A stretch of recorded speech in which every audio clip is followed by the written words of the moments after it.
esta nueva emisión de las Chocoaventuras de la ANTE les traigo un asunto denso con respecto al proceso de paz, donde la recolección de memorias de víctimas y victimarios ha sido todo un proceso por el que velar. Es por ello que les traigo personajes significativos de la región que hablan respecto a este problema.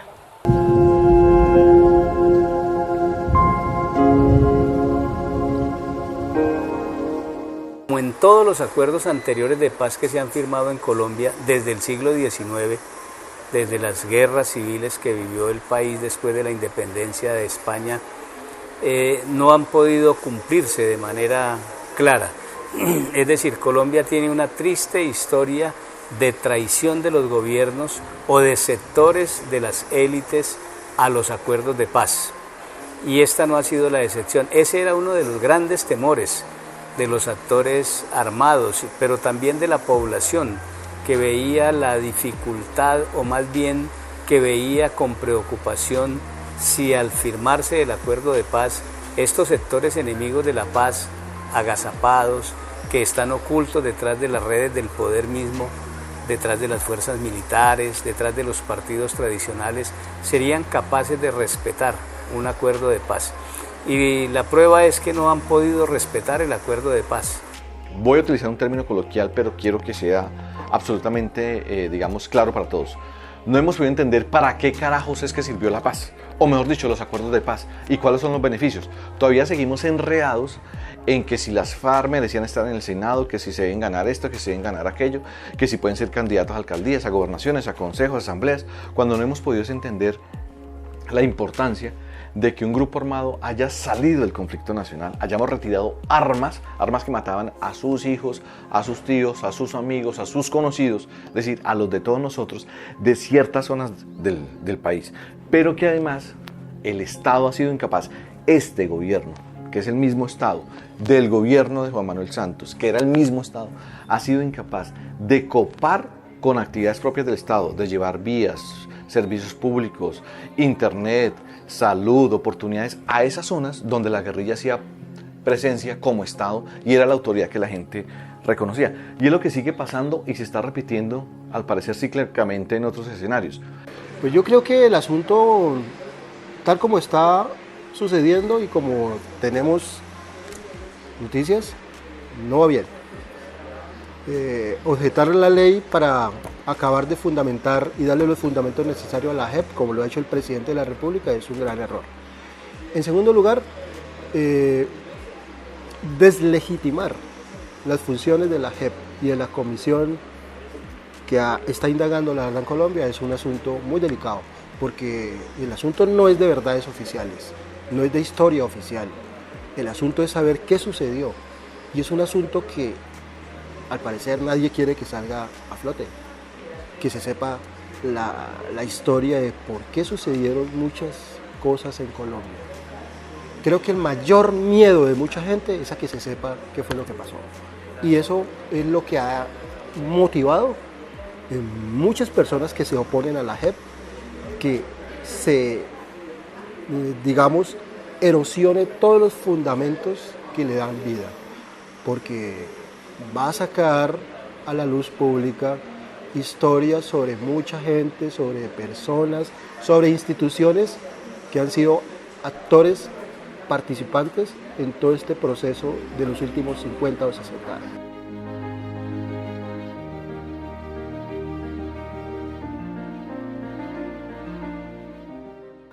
A propósito del acuerdo que logró el gobierno Santos con la guerrilla de las FARC, hoy partido político FARC. A mí me parece que, digamos, yo lo llamo moda, es porque algunas veces hay es como un afán,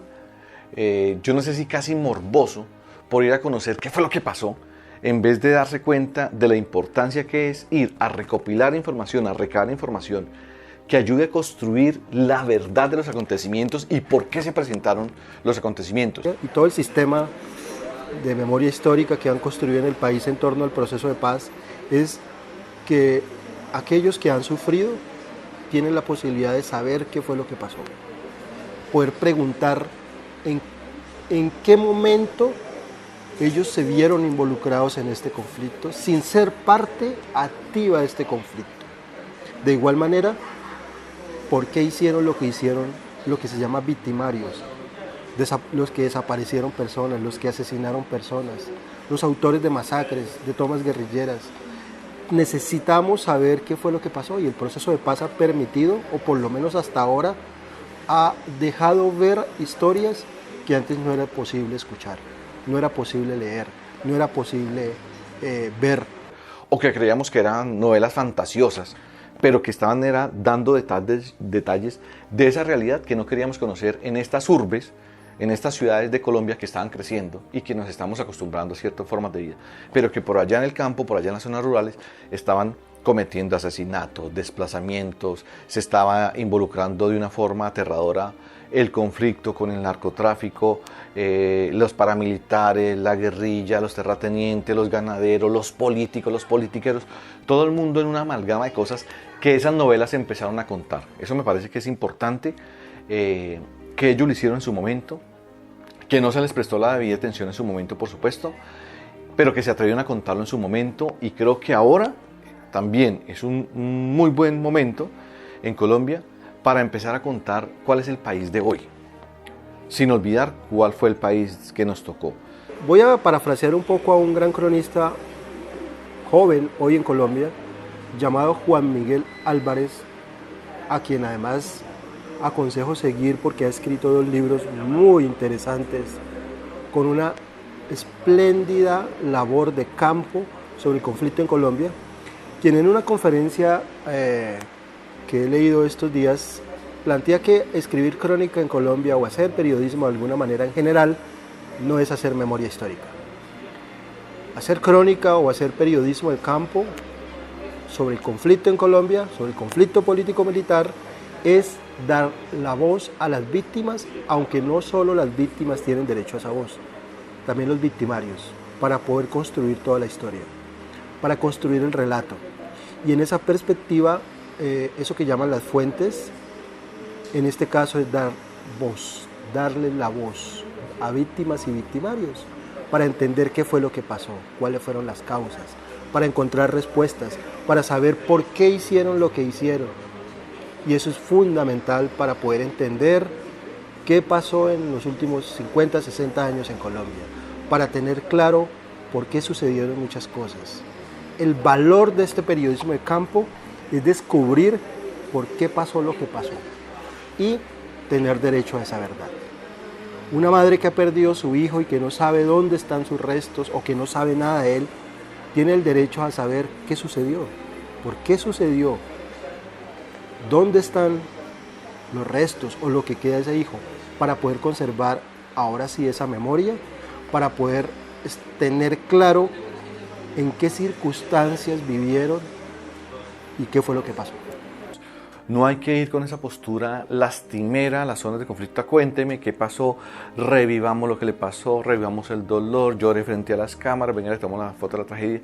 sino que aprendamos a que estamos, uno, tratando seres humanos que pasaron por unas situaciones absolutamente dolorosas y que cada vez que las recuerdan les va a causar dolor.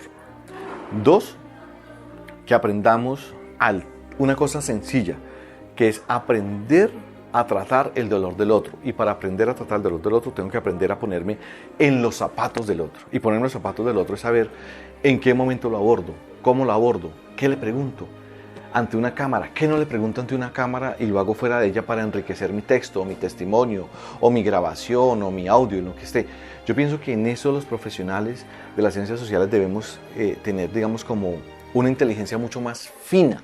¿sí? Ser mucho más cautos en ese tipo de temas y no dejarnos llevar por el ímpetu de que hay que contar la historia, por el ímpetu de que es que la derecha de este país es esto, o por el ímpetu de que la izquierda de este país es esto o aquello, para saber que estamos tratando seres humanos y que para contar esas historias de seres humanos tenemos que tener una delicadeza específica, un conocimiento específico y el manejo de unas herramientas específicas tanto académicas como a nivel profesional, como del manejo técnico de esas herramientas para no ir a hacerle daño a la gente y, como bien se está diciendo, no volver a revictimizar a la persona que ya fue víctima, sino al contrario, darle un estatus de una persona que merece todo el apoyo nuestro, todo el agradecimiento nuestro y todo el acompañamiento del aparato estatal por la situación que vivió, que no fue que quisiera vivir, sino que vivió porque las circunstancias económicas, sociales, políticas y la ausencia del Estado en cumplir sus compromisos de bienestar y de justicia social no fueron capaces de llevarle.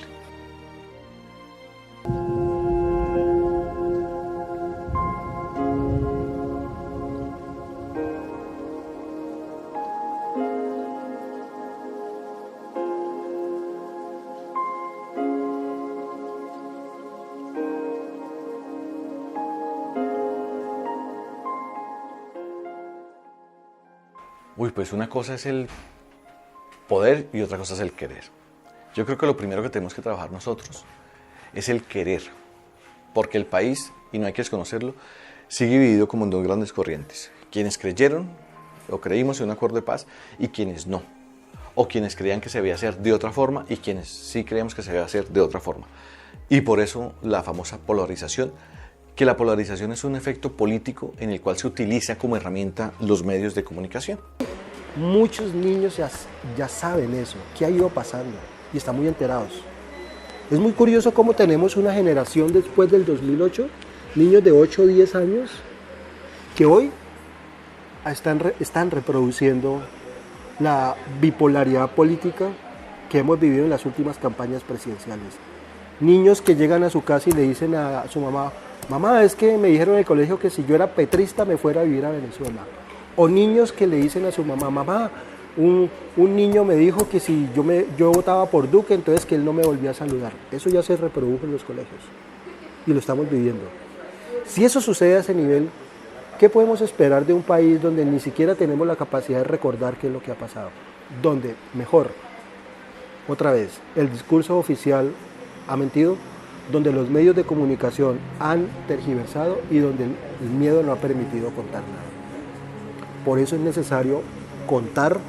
por eso es necesario revelar qué fue lo que pasó y por eso es necesario poner en duda el discurso oficial.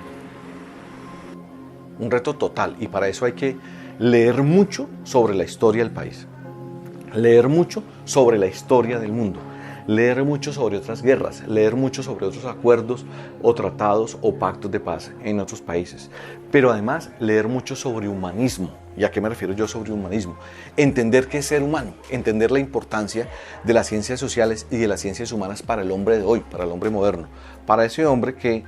pese a la tecnología que tiene, pese al avance de redes sociales, de la nanotecnología, de los viajes al espacio, de curar enfermedades antes insalvables, a ese ser que a veces pierde de vista su condición de humano y nos toca volver un poco desde las ciencias humanas, desde las ciencias sociales, desde la filosofía a repensarnos como seres humanos, que es lo importante, en términos de Freire, en términos de Pena Olivera o en términos de Martha Nussbaum, que es una nueva filósofa estadounidense, para volver a pensar, hombre, ¿qué es ser humano? Les recomiendo un texto de una profesora española, docente y filósofa también, Adela Cortina, sobre la ética de los valores. Léanlo para que aprendan a entender realmente a qué nos referimos cuando hablamos de que ustedes y yo somos humanos, qué es lo que nos hace humanos, qué es lo que nos da la característica de seres humanos. En eso nos tenemos que preparar mucho los periodistas, porque es que lo nuestro tiene que ver es con el drama del ser humano, pero también con la alegría del ser humano, con el fracaso del ser humano, con los avances que hacemos los humanos. Por eso es que es muy difícil que los periodistas, si no avanzan en ser buenos seres humanos, sean buenos periodistas, como lo dijo Kapuscinski. En cumplimiento de la ética de las ciencias sociales, digamos,